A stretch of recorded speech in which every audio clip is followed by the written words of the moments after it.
Je partage mon écran. OK, donc c'est bon, vous voyez mon écran. Donc déjà, première chose, merci aux équipes Figma de m'accueillir et merci à vous tous d'être présents au live. C'est vraiment un honneur vraiment pour moi de partager cette thématique avec vous. Donc freeform design, and structured design, le design libre, le design structuré. Alors j'ai une première question pour vous. Est-ce que vous pouvez écrire vite fait dans le chat ce que freeform vous inspire? Alors qu'est-ce que ça vous inspire?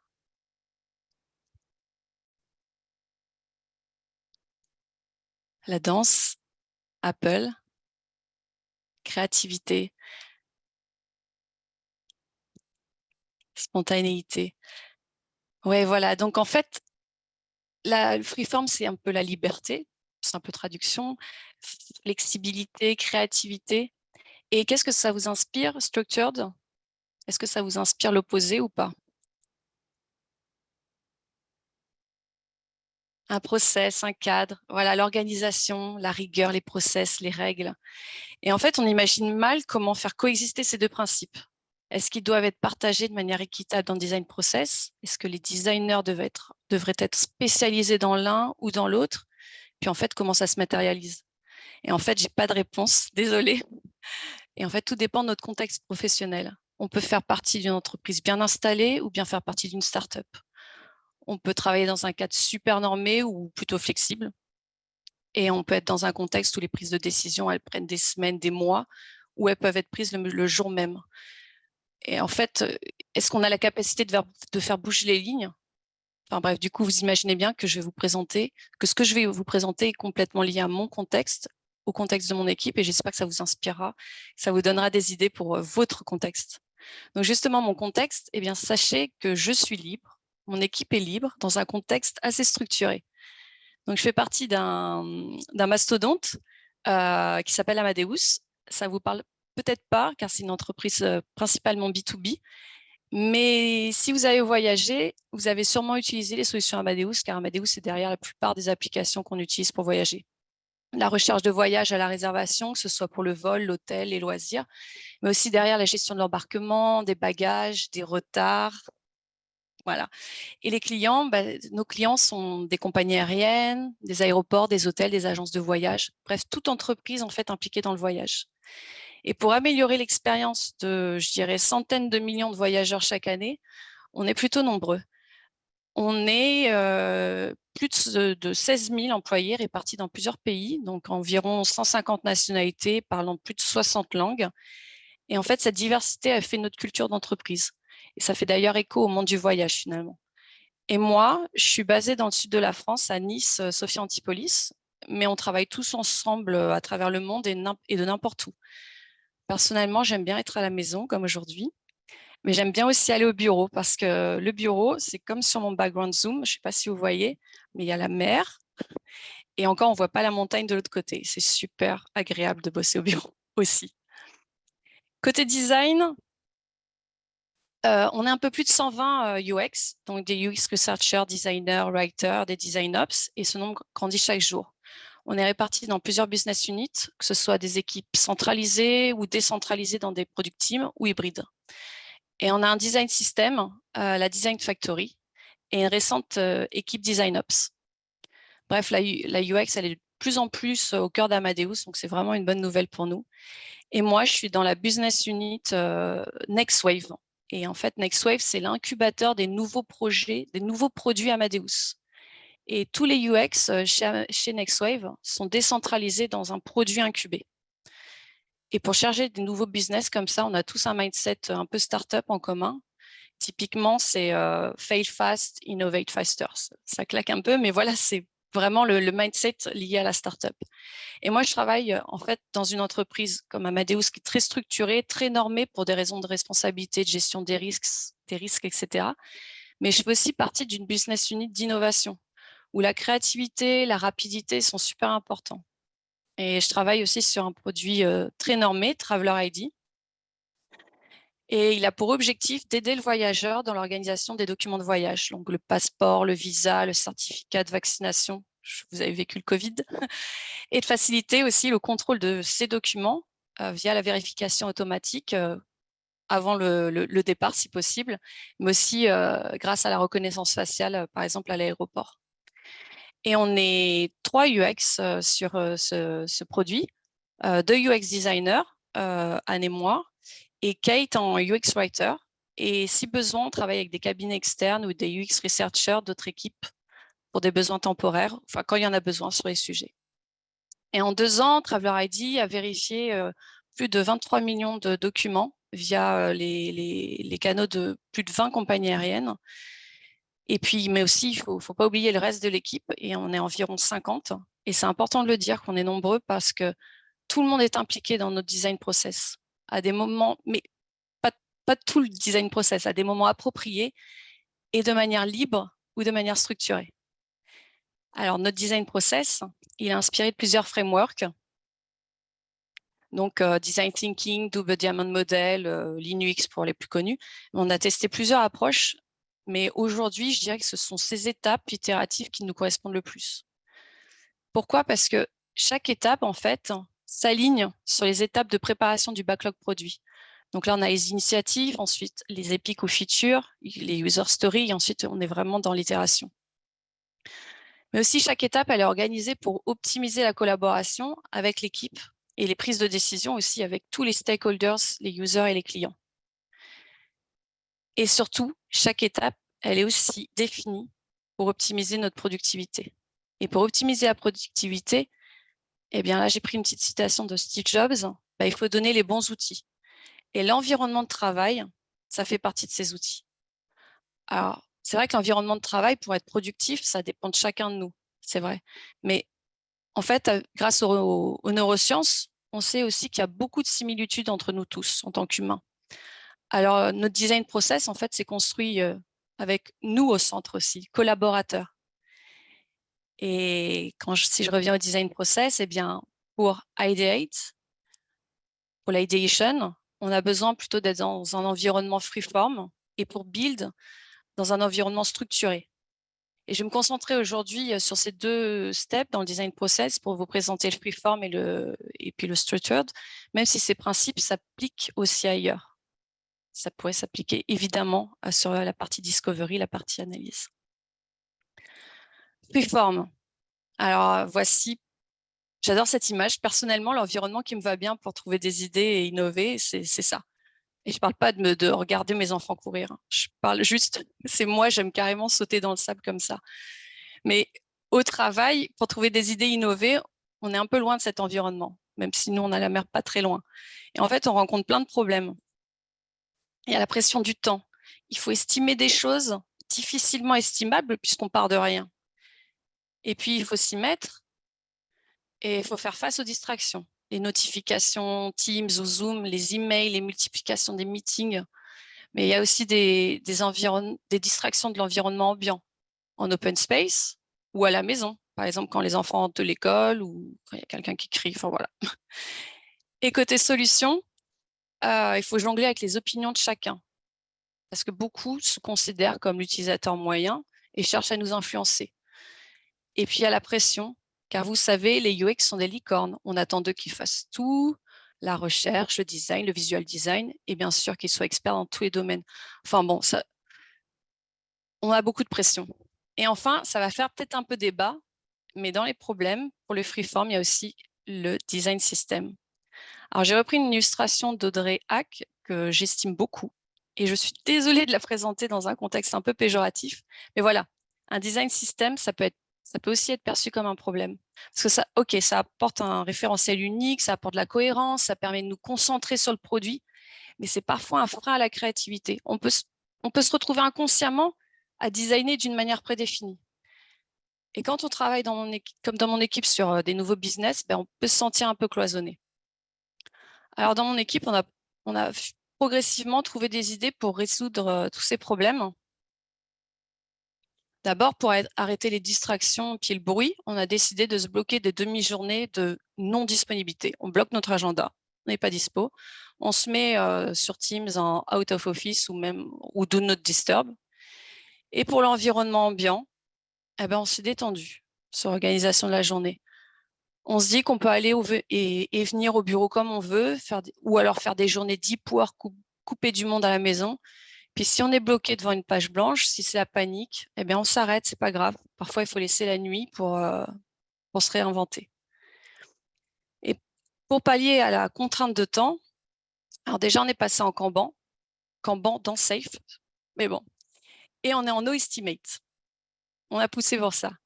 Et ouais, en fait, pour trouver la bonne solution qui convient à tous, tout en prenant en compte les contraintes business et techniques, eh ben, ça prendra le temps qu'il faudra, jusqu'à ce qu'il faille s'arrêter. Et c'est déjà des bonnes bases pour faire du freeform design. Et puis la suite, c'est lié à Figma. Donc en fait, pour chaque sujet, en phase d'ideation, on a un item dans Jira. Et chaque item dans Jira se trouve dans un fichier Figma, sur une page qu'on appelle ideation, classé par trimestre. Et la règle de ce fichier, comme le dirait Red Hastings de Netflix, c'est no rules.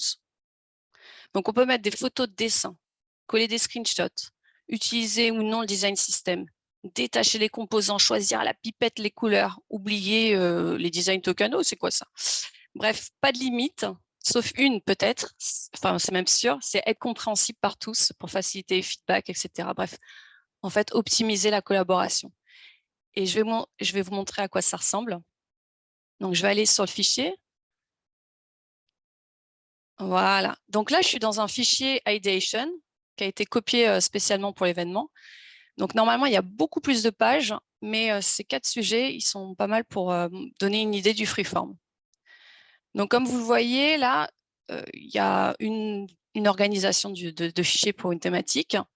Et puis, comme vous voyez, selon le sujet, selon les designers impliqués, selon le projet, selon les stakeholders, selon le client, eh ben, l'organisation de la page, elle va changer.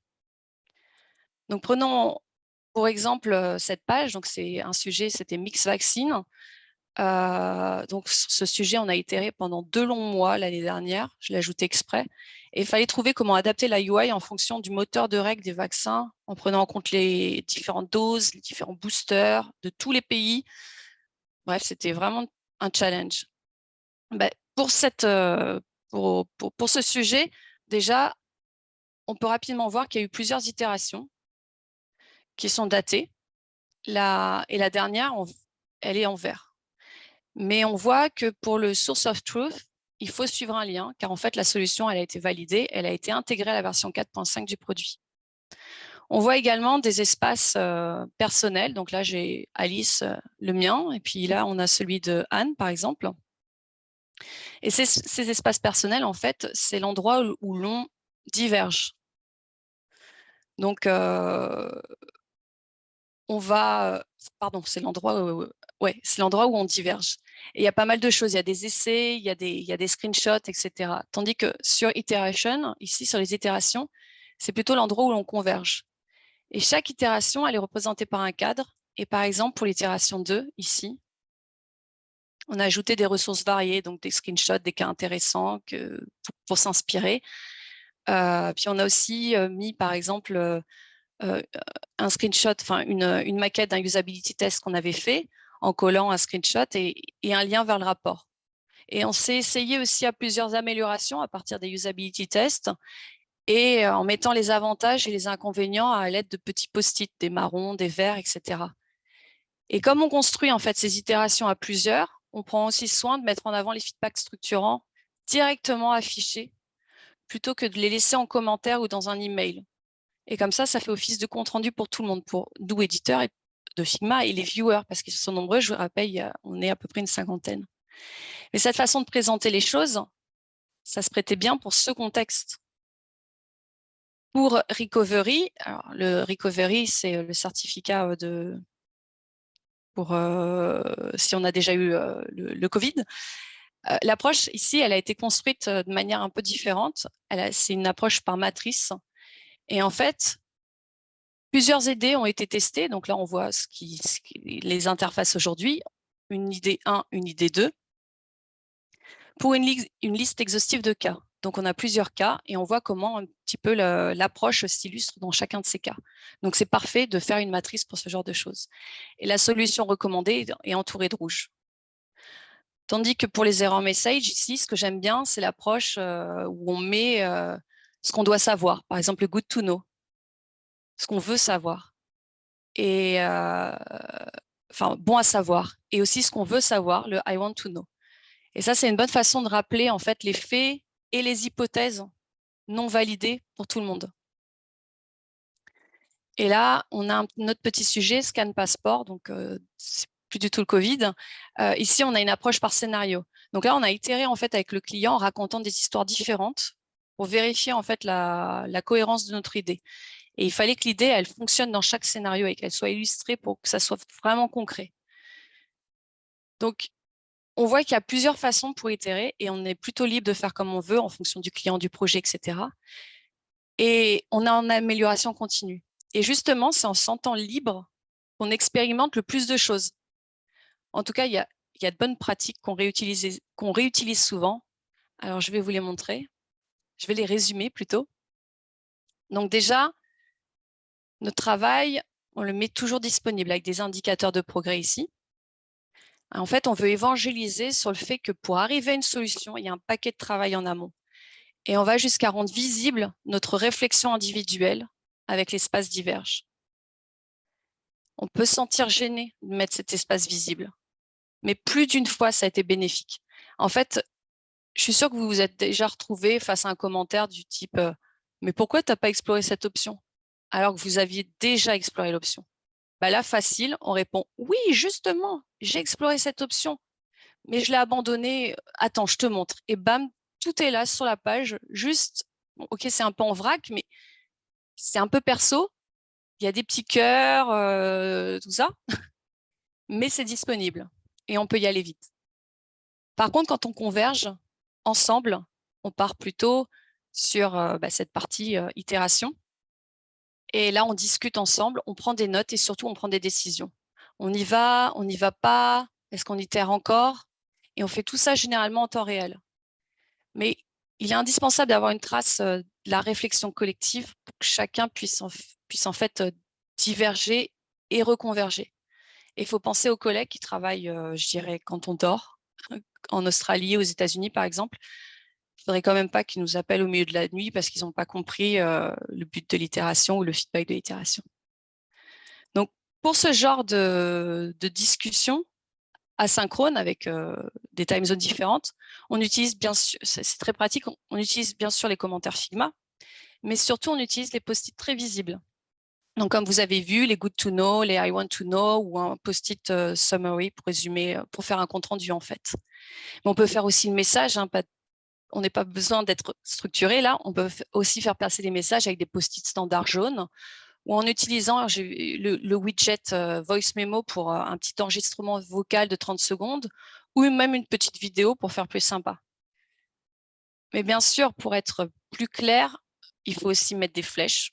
Je pense que c'est inévitable, des petites flèches pour montrer un petit peu le cheminement du parcours utilisateur. Et pourquoi pas, comme je vous ai montré, des matrices qui permettent de vraiment vérifier qu'on couvre tous les cas. En tout cas, il faut que ce soit un espace ouvert, un espace accueillant, que tout le monde puisse s'y retrouver. Il ne faut pas que ça fasse peur non plus, parce que vous avez vu le fichier, franchement, tout le contenu, ça peut faire peur. Alors, il faut aussi guider. Guider comme un primary call to action, parce que quand il y a plein d'itérations, la page devient super étendue et ça peut faire peur. Alors, on met en avant l'itération en cours avec un numéro et une date, mais bien sûr, en laissant toutes les itérations précédentes visibles, ce qui ça permet en fait d'éviter les redites parce que sinon, parfois, on peut tourner en rond et se reposer les mêmes questions alors que finalement, on l'a déjà vu avant. Et quand on est tous d'accord, product manager, product owner, dev, client, enfin l'équipe, quoi, eh ben on met en avant l'itération finale, par exemple en écrivant solution sélectionnée, et on met le lien vers les spécifications détaillées. Ou autrement dit, on met le lien vers le design structuré que je vais vous présenter maintenant. Donc, imaginons que suite à l'étape ideation en freeform, on a les plans de notre maison. Donc là, je parle d'architecture. On a eu notre permis de construire et maintenant, on doit construire la maison. Pour commencer la construction, il faut aussi les plans de structure détaillés. Sinon, la maison, en fait, elle risque de s'écrouler. Et c'est pareil pour notre solution. Il faut les plans de structure détaillés. Et aujourd'hui, grâce ou à cause d'outils comme Figma, on attend de nous une delivery très structurée. Mais ça a du sens, parce que sans cette structure, on fait face à pas mal de problèmes. Vous connaissez les problèmes, je pense qu'on les a tous à peu près résolus, mais il y a les problèmes d'inconsistance. Dans la même solution, on peut retrouver 15 primary buttons avec un rendu différent ou un tone and voice hétérogène. Et à chaque fois qu'on veut faire une modification sur un design, ça coûte super cher. Pour changer un bouton, il faut changer 10 écrans. Pour changer une couleur, sans design token, c'est l'enfer. Et puis les développeurs, ils viennent nous interrompre. Et puis on les interrompt aussi pour demander des trucs bateaux du type c'est quoi le padding? Parce que sur cet écran, c'est 20 pixels et là c'est 18, je fais quoi? Bref. Et quand aussi on a les sales ou le marketing qui présentent des mock-ups aux clients qui ne sont pas du tout à jour parce qu'on a oublié de copier-coller les nouveaux fichiers PNG dans leur présentation, là forcément un peu de structure pour résoudre ces problèmes, c'est de mise. Et le design system est en grande partie la solution. Donc là, j'ai mis un grand cœur. Et c'est principalement pour permettre une delivery structurée. En fait, ce qui se passe en termes de design process, c'est lorsque la solution, lorsque l'EPIC, la feature est validée, on la passe à l'étape build et on crée les user stories. Et c'est à ce moment-là qu'on design en Figma la solution High Fidelity. Et on le fait dans un fichier spécifique, le fichier produit. Et ce fichier produit, en fait, il est décliné par version, ou autrement dit par release. Et chaque fichier version, en fait, reprend la totalité des features du produit. Et si je veux voir le scope intégral, par exemple, de la version 6 du produit, je vais dans ce fichier, parce que c'est le source of truth. Et dans ce fichier, on y trouve deux parties, la partie user flow et la partie end-of. Je vais commencer par vous présenter la partie end-of. Donc, pour chaque page Figma, en fait, dans cette partie end-of, chaque page, elle est dédiée à un screen ou une famille de screens du produit. Et pour chaque screen ou famille de screens du produit, on a deux sections. La section template, qui représente le screen sans données, agnostique. Et en fait, ce template, ça va être le base component de la seconde section, la section variant, qui elle, en fait, utilise de la vraie data. Et cette approche template variant, je pense que ça vous fait écho, peut-être à l'Atomic Design. Donc, une petite revue pour ceux qui ne sont pas familiers. Pour construire un template, donc ici, et des screens, ou des pages, on part des design tokens. Bon, là, je l'ai mis en tout petit parce qu'on n'est pas encore bien mature côté schéma sémantique, mais bon. Et on construit les atomes, comme les labels, les boutons, les images, puis les molécules qui regroupent des atomes pour former, par exemple, un header, puis les organismes qui combinent des molécules pour former des éléments plus complexes, comme la tile. Et on arrive au fameux template, le squelette sans data de nos screens, puis aux pages, c'est-à-dire nos variants, qui ont pour nous pour base le template, mais cette fois enrichi avec du vrai contenu. Concrètement, pour nous, token, atome, molécule, organisme viennent du design system, et template et page ou variant sont chez nous en local dans les fichiers produits que je vous ai montrés, enfin, dans les fichiers produits versionnés. Donc, du token au screen, du token à la page, il n'y a aucune variable, aucun composant ne doit être détaché.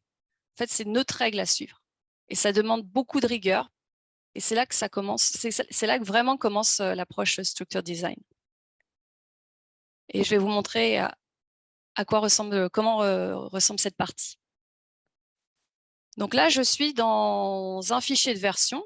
Donc la première page, c'est la page d'aide pour aider toutes les personnes qui viennent naviguer dans le fichier. Et je vais vous montrer la partie end-of avec toutes les pages qui désignent les screens ou les familles de screens ici. Donc, par exemple, je suis sur la page teaser et on peut voir que pour chaque screen, donc on retrouve le template qui est composé d'éléments venant du design system. Donc là, si je prends ce screen, je peux voir qu'effectivement, j'ai le teaser compact qui vient du design system. Et c'est un template agnostique sans vraie data. Et les variants, en dessous, sont construits avec le template en tant que base component. Et effectivement, ici, on voit le Base Component Template Teaser Compact, mais cette fois avec des vrais data. Et pour ces variants, pour les distinguer les uns des autres, on applique en fait des propriétés fonctionnelles. Par exemple, ici, on a Device, donc on peut avoir mobile ou desktop, et status. On a plein de statuts fonctionnels. Et c'est la même chose pour tous les screens. Passengers, on a template variant, journée, use case list, required information. Et là, c'est intéressant cet écran parce que c'est un formulaire, donc ça parle pas mal à tout le monde. C'est un formulaire classique et ça montre vraiment le principe de template et de variant. Donc, le template, il est constitué d'un header, d'un pattern formulaire et puis d'un footer qui viennent du design system. Et le pattern form, c'est un composant qui est composé de slots et chaque slot peut être swipé. Donc, vous connaissez certainement le système. Donc, si je monte le swipe, ben, je peux mettre un input field. Et puis ici, par exemple, je peux mettre une drop-down. Ici, je peux mettre une checkbox avec un texte, etc. Et bien justement, c'est dans les variants construits à partir du template que les slot components du composant form ont été en fait sélectionnés ou cachés. Donc là, on voit une instance, un variant qui est construit avec le base component où on a swipé, on est allé chercher des instances et puis on en a caché certaines. Et ça permet en fait d'accéder aux propriétés du slot component choisi. Par exemple ici, on peut voir que pour le form, donc j'ai drop-down, input, et si je sélectionne l'input, ici, la drop-down, pardon, ben j'ai un ensemble de propriétés, puis je peux dire par exemple que c'est en erreur, etc. Et c'est pareil pour tous les autres variants. Au final, on a sur ces variants, et puis on a sur ces variants en fait pour les distinguer, pareil, des propriétés fonctionnelles. Et il peut y avoir beaucoup de variants. On pourrait mettre en fait toutes les combinaisons possibles de nos écrans. Mais on se dit en fait qu'on n'a pas besoin de délivrer aux développeurs toutes les combinaisons possibles. Surtout que le comportement d'un formulaire il est plutôt évident. Donc, on ne va pas non plus à l'extrême. Mais en fait, dans notre cas, la règle, c'est qu'on crée uniquement les variantes dont on a besoin pour créer nos user flows et nos prototypes cliquables. Donc, je vais vous montrer un petit peu ce que ça veut dire.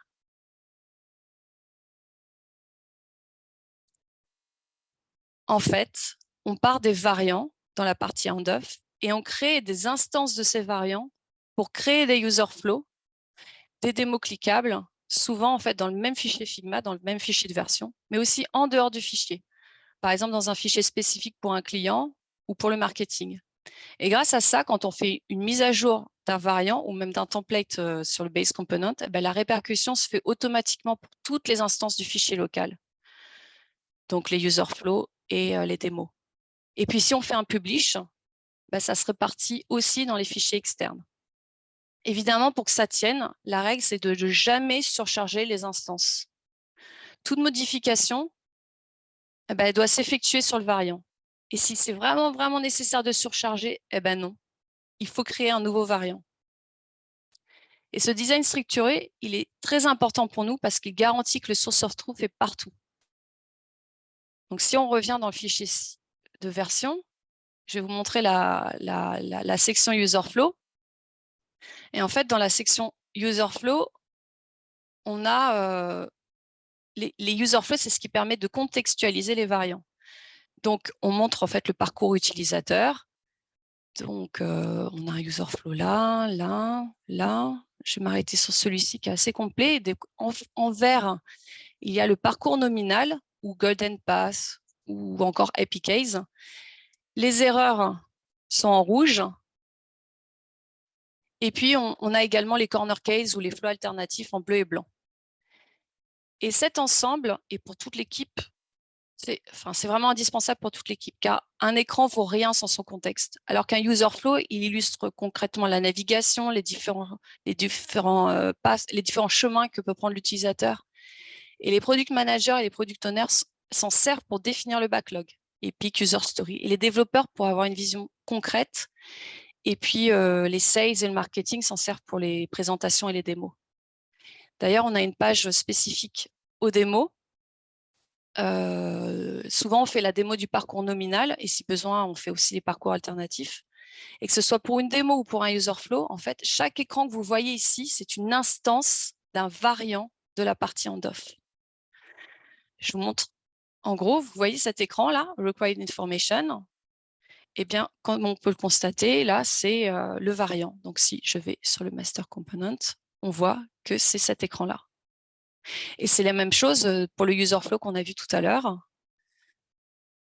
J'ai cet écran, par exemple, et je vois que le Master Component, c'est également le variant. Ce qui fait que si je fais une modification, par exemple, je dis que finalement, ça s'appelle Information, bah, la modification va se répercuter automatiquement sur la démo. Voilà, je suis dans ma démo. Et puis, sur les user flow. Donc, c'est assez puissant.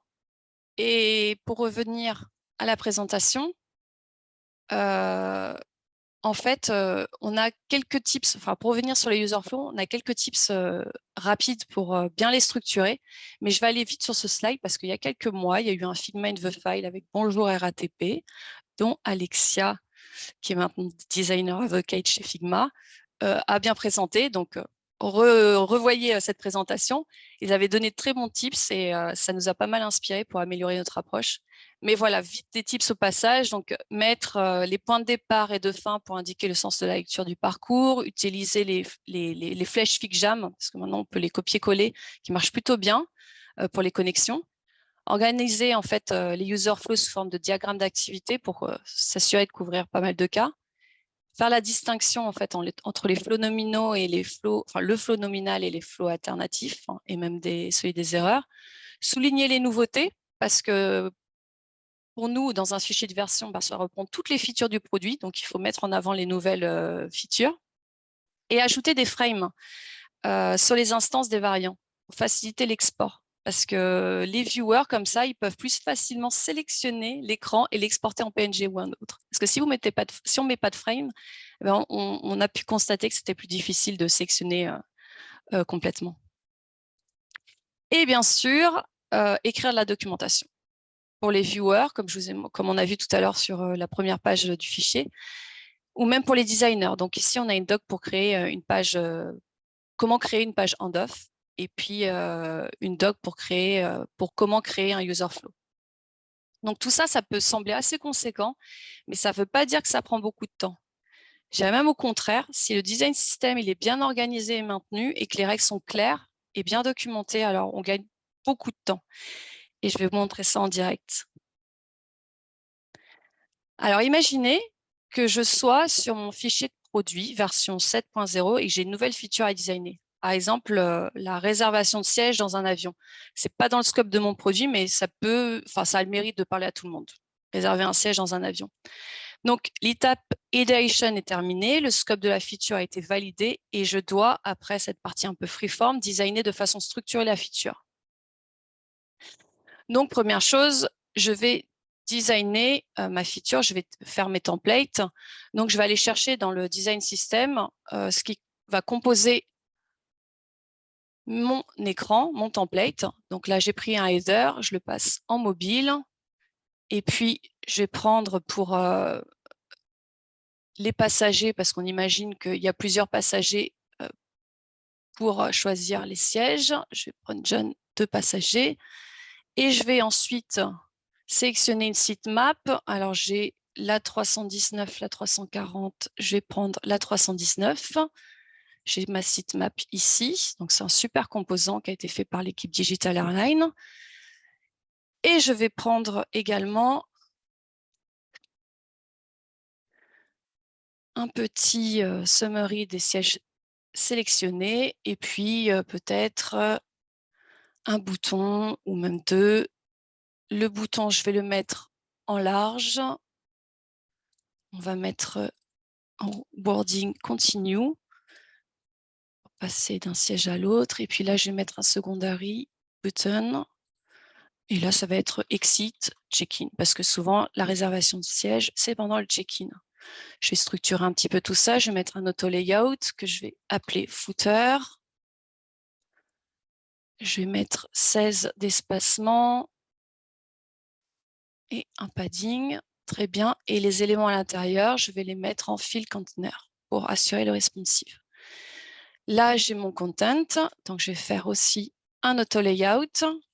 Content. Oups, voilà. Je vais mettre un spacing de 16 également.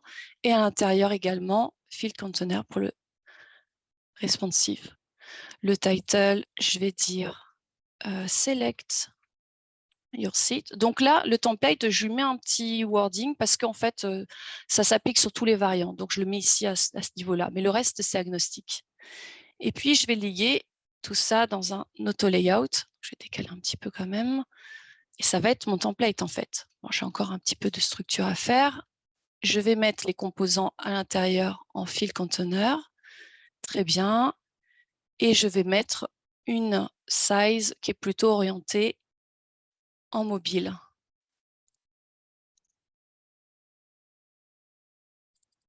Là, j'ai un hook. Voilà.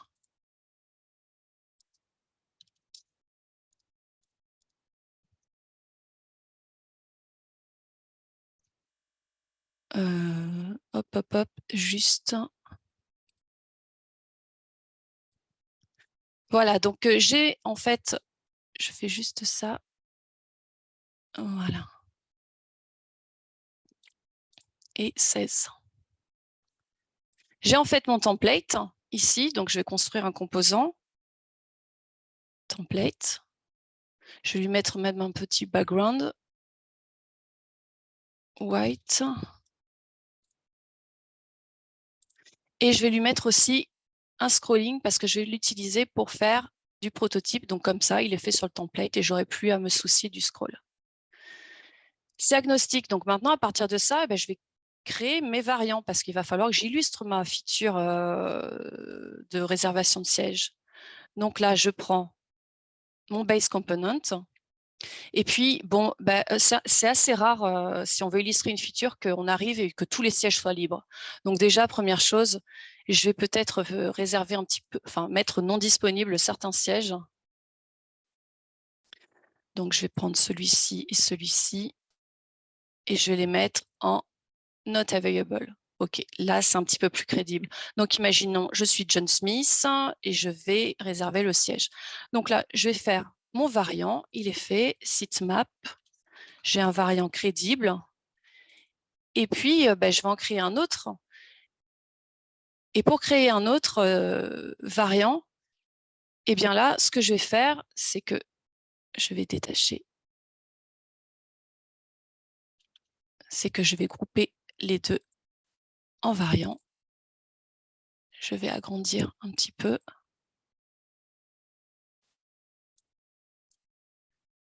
Voilà. Et là, on va imaginer que John sélecte un siège. Donc, il sélectionne son siège. Il est selected. Du coup, la table ici, ça passe en site selected. C'est bien le 14A. Et en bas, pour mon petit résumé, je vais passer de 1 à 2. OK. Maintenant, je crée un troisième variant où on imagine que je passe sur Kate. Donc, pour passer sur Kate, lui, la tabulation John, je vais la mettre en non sélectionné. Kate en sélectionné. Celui-ci, le siège, il va être en selected mais read only, parce que maintenant on s'occupe de Kate. OK, donc là on est bien pour mon scénario. Et le quatrième variant, on va imaginer que cette fois, Kate choisit son siège. Et là, on met sélectionné. Pour Kate, du coup, site sélectionné. Ah, là c'est 14A. Et puis là d'ailleurs, j'ai JS. Donc je change, je mets ses initiales. Et pour ici, je mets 14B. Voilà, c'est crédible. Et pour les sièges sélectionnés, je mets 2. Et j'ai mes 4 variants pour illustrer un user flow. Donc, maintenant, je vais illustrer un user flow. Je vais aller dans la partie user flow. On imagine que j'ai mes sections. J'ai un petit peu simplifié ici. Et puis, je copie-colle. Je peux mettre la flèche verte derrière pour le nominal case, etc. Et puis, dans les démos, pareil, on peut imaginer que je fais un un prototype cliquable pour illustrer justement cette feature. Donc là, on imagine que on sélectionne une place. Oups. Voilà. Avec Preserve Scroll Position. Là, je passe sur la tabulation Kate et Kate choisit sa place.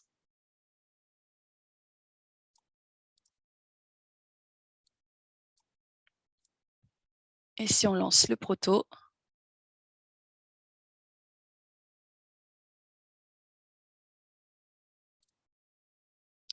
on peut choisir le siège.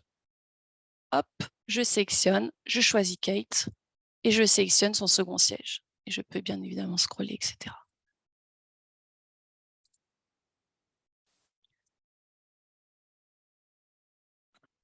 Et Wow. si je veux présenter un petit peu, en fait, là, je suis dans un fichier un petit peu interne. Mais si je veux le présenter au client, je veux que mon client,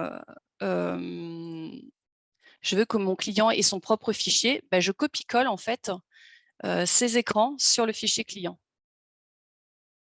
Donc, c'est assez intéressant parce que on a le fichier interne, on a le fichier client, et en fait, tout est encore lié. Et si je fais une modification, donc imaginons maintenant, j'ai tout ça, puis je dis non, mais il me manque une légende parce que pour cette sitemap, il y a besoin d'une légende pour aider les utilisateurs. Donc là, je vais mettre par exemple une légende ici. Donc elle prend pas mal de place, alors je vais peut-être la mettre en fermé. Elle est ici et forcément, la répercussion se fait sur les variants. Elle se fait également sur la démo, sur les user flow, mais elle ne se fait pas en fait sur les fichiers, sur le fichier customer. Pourquoi elle ne se fait pas sur le fichier customer? Parce qu'en fait, il faut faire un publish. Donc, on va publier le version file. Voilà. Et là, forcément, on va avoir le review.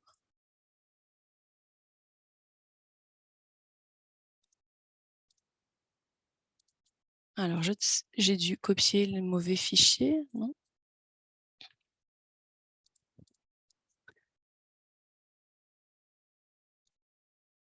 Je vais faire une autre modif. Donc, je vais le retirer.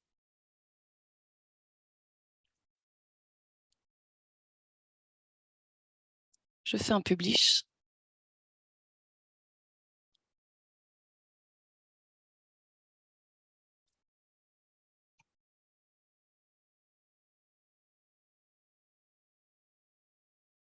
Bon, normalement, je devrais avoir le review. Il y a peut-être une question de bande passante là, non? Ouais, peut-être. Donc, en tout cas, je peux faire le review et automatiquement, j'ai les updates qui sont faits.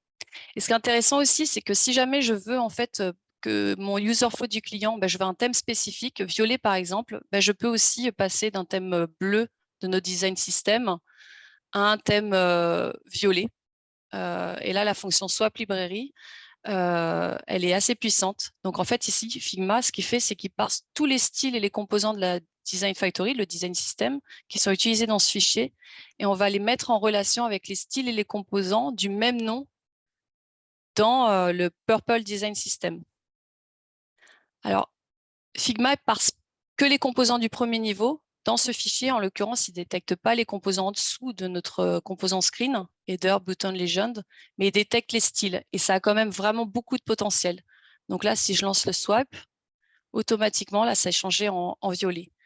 Donc, imaginez si les variables de style ou design token, elles allaient au-delà du textile, des couleurs, des effets dans Figma. Eh ben, comme le plugin Figma Token ou Token Studio, là, en un clic, on aurait une customisation du style en profondeur.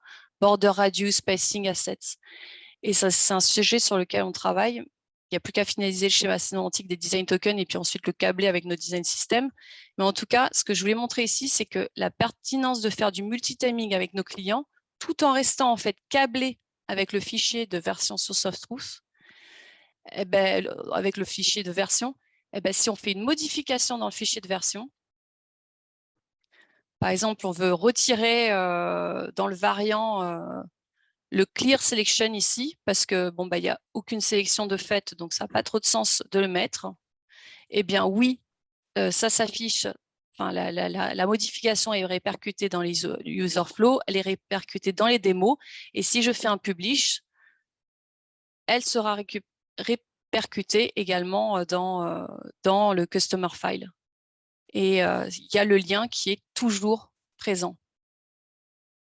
Donc, Figma, en fait, c'est un outil très puissant qui permet d'aller loin dans la déstructuralisation et on peut avoir vraiment cette organisation à partir d'un template, à partir d'un variant, et bien pouvoir updater automatiquement les user flows, les prototypes, les fichiers clients qui sont externes. Et en fait, pour conclure, je dirais que l'approche structurée elle prend de plus en plus d'ampleur dans nos métiers et ça peut même faire peur. Mais en fait, cette partie du design, elle est rien sans la créativité, sans le freeform. Il ne faut pas l'oublier. Et je crois qu'il faut trouver le bon équilibre et être conscient de ce qui est favorable en fait à notre productivité personnelle et à la productivité en tant qu'équipe. Et puis, il faut se donner un peu de flexibilité parce que chaque projet, il est unique. Et dans notre équipe, on essaye d'avoir en fait une culture commune des deux approches, comme une boîte à outils et on l'utilise quand c'est le bon moment. Par exemple, il m'arrive de switcher plusieurs fois d'un environnement à l'autre dans une même journée en fonction de l'humeur.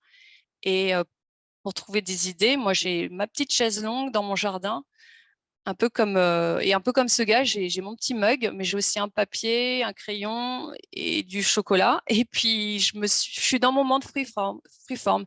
Et si l'inspiration ne vient pas, bah, je reviens devant mon écran, je mets mon casque, la musique à fond, peut-être toujours du chocolat à côté, et puis je passe sur une feature vraiment en structure design.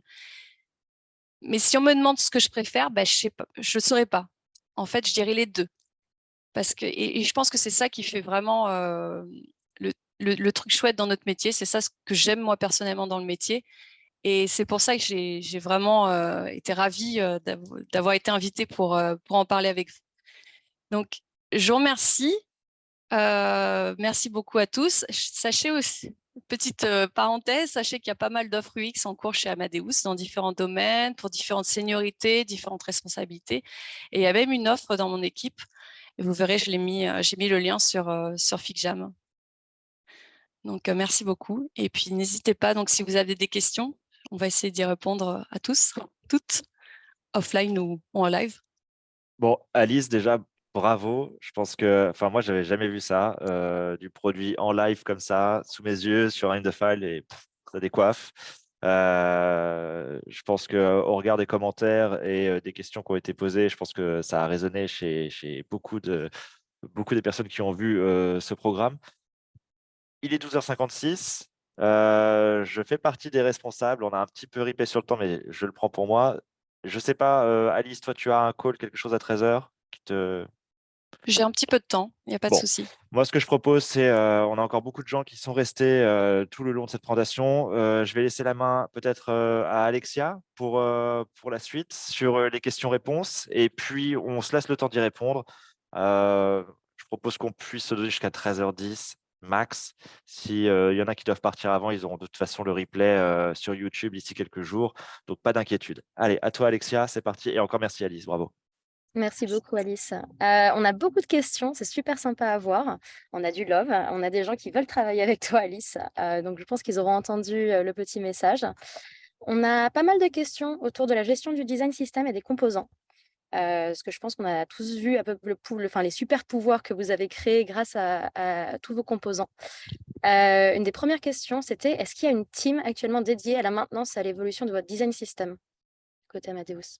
Bah, justement, c'est cette équipe DesignUps qui commence à se construire, qui est en charge du design system. Mais jusqu'à maintenant, c'était collaboratif. Donc, toutes les product teams essayaient d'apporter une pierre à l'édifice. Et c'est toujours collaboratif, mais là, il va y avoir quand même une gestion pour s'assurer de la cohérence, pour faire un rôle un peu de reviewer sur tous les composants.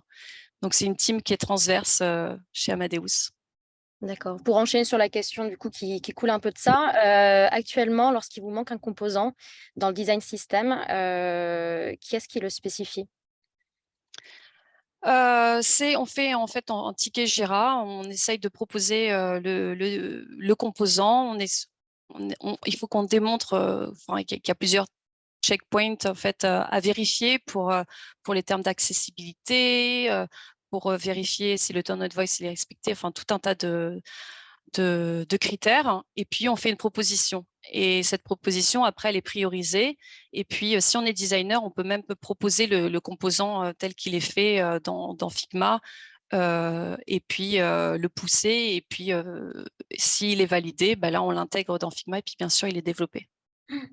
Une question qui m'intrigue à titre personnel, parce que du coup, vous avez énormément de composants, comme on a pu le voir. Il y en a aussi qui sont dans les fichiers locaux et vous suivez une approche atomique. Comment est-ce que vous décidez, du coup, de comment est-ce que vous répartissez, où vont vivre les différents composants entre les différents design systems, entre les fichiers locaux? Je pense notamment, on a vu les templates, du coup, et les variantes, mais à un niveau un peu supérieur, tout ce qui va être molécules et notamment organismes. Alors Euh, voilà, comme je disais tout à l'heure, jusqu'à organisme, c'est vraiment dans le design system qui est transverse dans la design factory. Et après, les autres composants, on les fait dans les fichiers locaux. Là, j'ai utilisé par exemple la sitemap, qui est un composant très structuré, un pattern. Ce genre de composant, c'est créé dans une entité spéciale pattern. Et c'est pas développé tel quel. On a vraiment que les core components qui sont développés aujourd'hui, qui ont vraiment leur identique côté développement.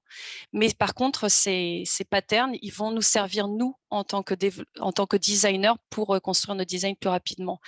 Mais c'est en cours, c'est-à-dire qu'on a pour objectif, l'équipe Design System a pour objectif de développer également les patterns avec toutes les propriétés pour faire de la sélection de sièges, etc. Et est-ce que vous avez du coup des différenciations au sein de votre design system entre les composants qui, eux, sont développés versus les composants qui sont plus là pour assurer une cohérence côté designer? Oui, alors aujourd'hui, ça s'exprime par une partie component, une partie pattern dans le même fichier, mais je pense que plus ça va grossir, plus il va falloir avoir 2 fichiers dédiés pour les core components et les patterns, parce qu'effectivement, ça ne sera peut-être pas utilisé de la même manière, ça n'aura pas les mêmes workflows avec les développeurs, etc. Mais aujourd'hui, c'est dans un même fichier. D'accord. Et en petit complément, pourquoi est-ce que du coup vous avez pris le parti d'extraire les templates et les variantes et de ne pas les mettre forcément avec le reste des composants dans le design system? Alors en fait, c'est une bonne question. En fait, quand on a commencé à travailler sur les templates, on les avait justement mis dans un design system qui était propre à notre produit, Traveler ID, et qui héritait de la Design Factory. Mais à l'usage, en fait, ça n'a pas marché parce que c'est vraiment lié à notre contexte. Parce qu'avec le Covid et les nouvelles régulations qui étaient plutôt imprévisibles, genre vaccin de dose autorisé, puis le lendemain, c'était booster, et puis Moderna, Pfizer. Enfin, il fallait vraiment livrer des nouvelles versions régulièrement. Nouvelles versions régulièrement. C'est ça le truc, en fait, c'est régulièrement. Et du coup, il fallait modifier les templates fréquemment. Et ces nouvelles versions, elles étaient très attendues par une partie de nos clients. Et par exemple, pour ceux qui desservaient des destinations avec les nouvelles régulations, mais pas nécessairement pour d'autres clients. Et en fait, et on doit encore le faire aujourd'hui, on doit maintenir nos clients sur différentes versions. Donc, il faut vraiment qu'on sépare, ce qui veut dire qu'on a des versions de templates différentes. Et si on avait un design system qui était externe, il suffit d'un publish pour que tout soit updaté, alors qu'on ne veut pas updater nécessairement un fichier d'une version 5.0, 4.0, etc. Donc, cette idée en fait de source of truth dans un seul fichier, elle nous a apparu comme la plus simple. Et si on veut voir à quoi ressemble la version 6, on ouvre le fichier et on a le template de la version 6, les variants de la version 6. Et sachant que pour créer le fichier de version 7, après, ce qu'on fait, c'est qu'on part du fichier de version 6 et on va le copier-coller pour gagner du temps. Entendu. Ludovic dit des plus gros challenges qu'il a avec ses composants et son design system, c'est toute la partie nomenclature sur le naming. Et du coup, il voulait savoir, vous, de votre côté, comment est-ce que vous gérez la nomenclature? Alors, dans mon équipe, vous avez vu, c'est template, variant, et puis on a des screens. C'est vraiment des screens. Donc, du coup, si le screen s'appelle passenger, on l'appelle passenger, et les variants, on les appelle passenger, et le template, ça sera template slash passenger. Du coup, ainsi, on peut avoir une visibilité rapide de tous les templates. On va voir les templates de screen grâce au slash de Figma. Mais par contre, côté design system, là, la nomenclature elle est vraiment gérée par l'équipe design system et ils suivent à peu près les standards pour nommer les composants classiques. Mais je ne pourrais pas dire plus de détails sur comment ça a été pensé à l'origine. D'accord. Et une question qui a l'air d'être assez populaire pour finir sur tout ce qui touche aux composants. Est-ce qu'il y a des moments dans votre process où vous vous retrouvez à faire des detached instances et par conséquent, ne plus avoir toutes les répercussions du master qui s'appliquent sur vos fichiers? Eh ben, on essaye de se l'interdire. Donc, on se l'interdit et si jamais on doit vraiment le faire parce qu'on veut, avoir une représentation différente du screen, eh ben, on va créer un nouveau variant. Donc, on se force, on se dit, ah, si je dois détacher, c'est qu'il me manque un variant. Et donc, on va aller voir le template, on va aller voir le variant et on va les modifier en conséquence. Par contre, si on utilise ces écrans pour l'idation, pour la partie freeform, bah alors, bien sûr qu'on peut les détacher, on peut faire ce qu'on veut parce qu'on est en freeform et on peut même créer des nouveaux composants. Enfin, voilà, il n'y a pas de limite. Donc oui, on les détache, mais que dans la partie où on va trouver des nouvelles idées pour travailler sur des nouvelles features. Une question à passer à présent à des sujets qui sont plutôt liés à l'organisation des fichiers. On avait plusieurs questions de Mathieu qui notamment demandait, du coup, dans la façon dont vous organisez votre fichier, une page dans Figma égale une itération, ou est-ce que vous avez parfois plusieurs itérations par page? J'imagine qu'il parle du coup de la partie freeform. Quelle serait la meilleure solution pour simplifier la lecture? Alors, en fait, nous, on a vraiment fait par rapport à la taille de notre équipe, de notre produit, de notre culture. C'est pour ça qu'il n'y a pas vraiment de best practice, je dirais. Mais on va dire que le scope de notre produit, il est raisonnable par rapport à notre équipe. Du coup, on peut se permettre de travailler sur n'importe quel sujet et s'échanger et même s'échanger des sujets si on a des pannes d'inspiration ou même on peut co-designer. Donc, comme on a de fortes dépendances entre les topics, eh ben, on a trouvé qu'il était super pratique en fait d'être sur le même fichier, Ideation, et de switcher d'une page à l'autre pour faire pour travailler ensemble. Puis aussi pour le fun, on se sent moins seul d'être sur le même fichier. On peut faire des jeux, des trucs un peu fun. Et on peut demander de l'aide vite fait avec le cursor chat ou avec le Spotlight Me, etc. Donc là, c'est vraiment, je voulais signifier que être dans le même fichier, toute l'équipe, sur un trimestre, c'est super ludique pour nous et super, ça a beaucoup de sens parce qu'on a de fortes dépendances. Mais on aurait pu en fait créer des fichiers externes pour chaque sujet. Et je sais qu'il y a d'autres équipes chez Amadeus qui le font. Ils créent un fichier dédié, par exemple, à une user story ou à une epic. Et dedans, dans ce fichier user story, ils vont créer plusieurs pages et chaque page, ça sera une itération. Donc ça va vraiment dépendre de comment l'équipe travaille ensemble, si c'est une grande équipe, s'il y a plusieurs projets, s'il y a des dépendances ou non. Donc à improviser, enfin à tester, j'ai envie de dire. On a une question de Lisha ou Lisha, oui, je pense, qui suit bien du coup ce que tu viens de dire. Dans ton équipe en particulier, comment est-ce que du coup vous vous organisez entre vous pour travailler, pour collaborer et puis pour évaluer et décider des itérations ensemble?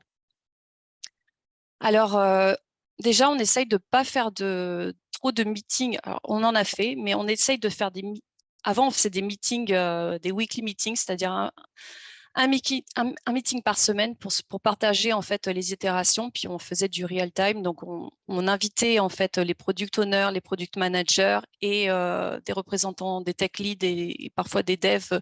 Enfin voilà, en fonction du sujet.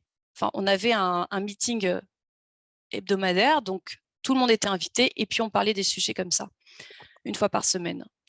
Et on prenait une décision. Donc l'idée, c'est de partager un agenda avant ce meeting pour que les parties prenantes, elles identifient les sujets qui les intéressent et viennent ou pas au meeting. Et à la fin de ces réunions, eh bien, de prendre une décision avec un compte rendu. Et puis si on ne prend pas de décision, c'est la semaine d'après. Maintenant, on a arrêté de faire des meetings weekly parce qu'en fait, ça nous force à aller à des meetings alors que parfois, on a des tout petits sujets ou parfois, on a beaucoup plus de sujets. Donc maintenant, on fait des meetings spontanés. Donc, on organise quelques jours en avance un meeting dédié à une feature. On invite uniquement les personnes qui sont responsables de cette feature, qui vont travailler sur cette feature. Et pareil, on a le système, bien sûr, d'agenda pour préciser les points bloquants, pour préciser les décisions à prendre. Et à la fin, un rapport. Enfin, voilà, on essaye. Mais en tout cas, ce que je voulais dire, c'est qu'on est parti d'un weekly meeting où il y avait un petit peu tout le monde et puis un agenda, mais tout le monde venait quand même. Et du coup, il y avait des gens qui perdaient un petit peu leur temps, qui étaient un petit peu effacés, à quelque chose où on organise des meetings par feature, par topic, et on invite uniquement les bonnes personnes pour que la prise de décision elle soit plus rapide. Une question additionnelle à nouveau sur la prise de décision entre collaborateurs de la part d'Adrien. Sachant qu'il y a plusieurs façons d'itérer et que l'idée est quand même d'avoir une liberté maximale en freeform, comment est-ce que vous vous mettez d'accord au sein de l'équipe sur les templates à suivre? Eh ben, on se met pas d'accord. Chaque personne, en fait, en fonction de sa façon de communiquer, en fonction aussi des personnes avec qui on travaille. Chacun a des personnalités différentes. Il y en a qui sont très visuels, il y en a qui ont besoin d'un summary complet, de post-it, etc. Donc vraiment, là, j'insiste, on s'adapte. Et la prise des décisions, elle est importante de se prendre, d'être prise en live. Donc, ces meetings où on parle ensemble, ce que je disais juste avant, ils sont super importants pour que tout le monde soit aligné et surtout de faire derrière un report pour écrire ces décisions parce que juste le dire à l'oral, c'est parfois pas suffisant ou ça peut être ambigu. Merci beaucoup. Il nous reste une petite minute. Est-ce qu'Adrien, tu penses que j'ai le temps de faire 2 questions encore? Absolument. Prends le temps qu'il Très te bien, faut. De toute façon, voilà, il n'y a personne qui nous court après. super. On va faire une question un peu globale sur toutes les features Figma, parce qu'on en avait plusieurs. On a des questions sur votre usage ou non du branching sur Figma et des sections. Est-ce que ce sont des features qu'aujourd'hui vous utilisez? Et si oui, comment? Alors, le branching, on peut l'utiliser pour la partie structure design, donc dans les fichiers de version. Donc oui, on l'utilise si jamais on doit toucher un template, comme ça fait des répercussions forcément sur les user flows, sur les prototypes. Heureusement, pas sur les fichiers clients parce qu'il y a le publish qui nous sauve, mais quand bien même, on va essayer de faire du branching là-dessus. Pour la partie ideation, on n'en fait jamais. Et après, personnellement, quand je contribue au design system, on fait aussi du branching parce qu'il y a des impacts. À partir du moment où il y a des impacts sur d'autres composants, ben, on ne prend pas de risque, on fait du branching. On fait des branches, pour être français. Très bien. Je vois qu'il y a d'autres gens qui rajoutent des questions encore actuellement. Je vais essayer d'en prendre une à la volée. Je sais, j'arrive sur la partie acculturation, promis. Sur la partie end-off avec les développeurs, vous travaillez sur des fichiers en rapport avec vos product release. Est-ce que lorsque vous partagez ces fichiers au dev, vous ne revenez jamais sur cette version? Et si vous devez apporter des modifications au design alors que les devs ont déjà commencé à travailler le fichier, maintenez-vous un changelog? Alors, ben oui, malheureusement, il y a toujours des fois dans le fichier de version qu'on a pourtant validé, il y a toujours des feedbacks parce que quand on est dans une itération, les développeurs commencent à développer, puis on se rend compte qu'on a oublié des choses ou bien que, enfin voilà, oui. Donc oui, pour dire que on update le fichier de version, ça nous arrive. Et dans ce cas-là, eh bien, on utilise les commentaires dans Figma pour préciser qu'il y a un update qui a été fait en mettant le développeur en lien.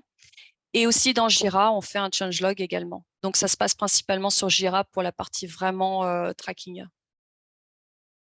Super. J'arrive enfin à la question d'acculturation parce que je vois qu'elle était très attendue.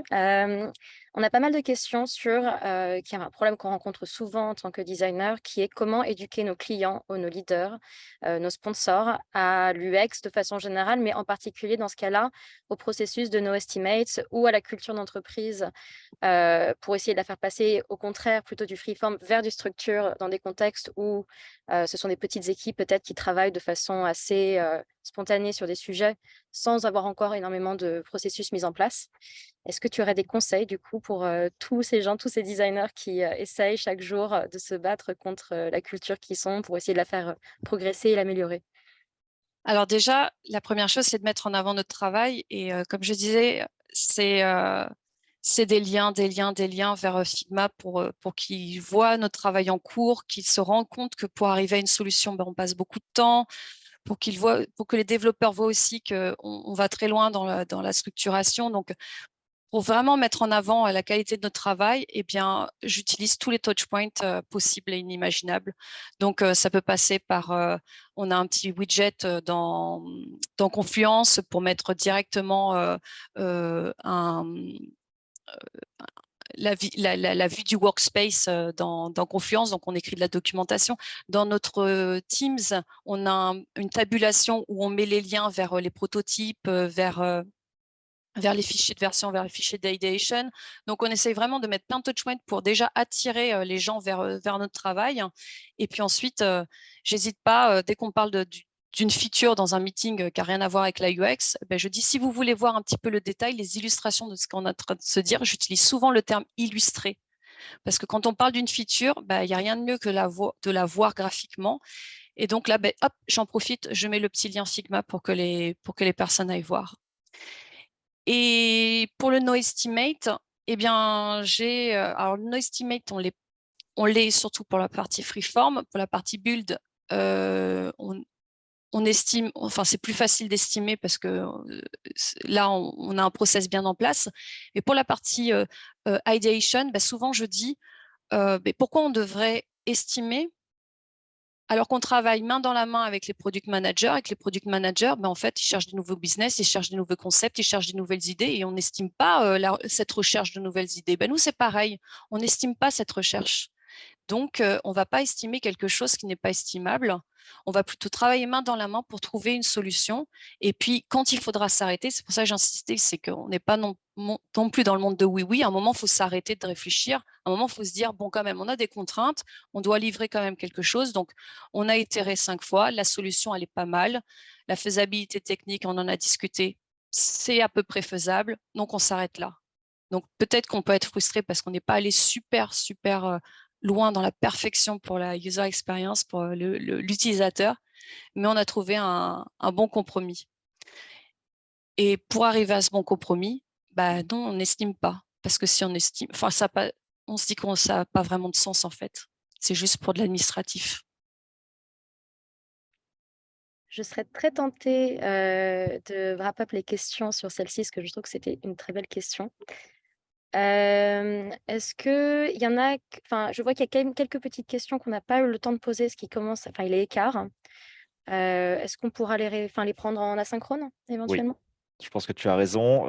En revanche, moi, j'insiste, cette question de World of Warcraft, pour moi, c'est obligé, on l'aborde. Alice, Oh là as-tu là, l'apprentissage de ton expérience en tant que guild leader sur World of Warcraft? Parce qu'il faut le savoir, Alice a été, dans les années 2000, la leader d'une des guildes les plus grandes de France sur le jeu vidéo. oui. Voilà, tout à fait. Voilà, alors il n'y a pas très longtemps, j'ai osé le mettre sur ma page LinkedIn parce que je me suis dit quand même, c'était une sacrée expérience, mais j'assumais pas du tout avant. Donc, je n'en parlais à personne. Et puis après, je me suis dit, non, mais quand même, quand on est sur un jeu vidéo et qu'il y a 40 personnes dans un raid pour un objectif commun et qu'il faut organiser vraiment, parce qu'on a des experts dans tous les domaines, enfin vraiment, on peut faire l'analogie avec le travail. Mais je me suis dit, faut le mettre en avant, en fait. J'ai passé tellement de temps, trop de temps là-dessus. Mais voilà, ça m'a beaucoup apporté en termes de gestion de projet, gestion en termes de lead, parce que je le leadais. Et du coup, j'ai décidé de le mettre. Ça me fait rire, mais j'en fais plus. J'en fais plus parce que j'ai plus le temps. Et puis, je crois qu'il y a World of Warcraft, il y a un côté addict qu'il faut essayer de vaincre. Bon, parfait. Alexia, bravo. Baptême du feu au passage. Super. Je pense que Hugo, tu peux partir tranquille. C'est pas qu'on te chasse, hein, tu reviens quand tu veux, Hugo, mais je crois que ça Repose-toi y est. bien. On a une design advocate en France qui fait plus que le job. Alice, on a eu beaucoup de messages dans le chat. Je pense que tu n'as pas forcément eu le temps de les regarder, ce qui est bien normal. Tu étais sur autre chose. On te passera le transcript. Il y a eu des messages à ton Ouais. attention directement aussi. Globalement, super retour. Voilà, on peut pas dire autrement. Et beaucoup de gens étaient décoiffés par la démo en live, c'est peu dire. Avant de nous quitter, je voudrais simplement rappeler que vous pouvez nous envoyer des suggestions, des idées. Vous n'êtes pas obligé d'être aussi talentueux non plus qu'Alice pour faire un In the File, hein. On Ouah, accepte aussi des projets avec voilà, des idées de toutes sortes et des présentateurs de toutes sortes aussi. On est là aussi pour mettre à l'aise. Donc, vous avez le lien à l'écran actuellement et puis vous allez recevoir, puisque vous étiez là aujourd'hui, d'ici quelques jours, un email contenant donc le lien direct vers le replay et puis probablement le lien aussi vers ce fichier FigJam qui, à mon sens, est une réussite et vaut le coup voilà, d'être partagé à plus long terme. Pour rappel, donc Alice, est-ce qu'on peut juste remettre rapidement à l'écran le lien qui était le lien pour postuler? Parce que je sais que du coup, tu as des postes ouverts et ouais, ça a voilà. pas mal matché. On a eu beaucoup de gens qui ont dit: «Ah, je veux travailler avec Alice, je veux tra».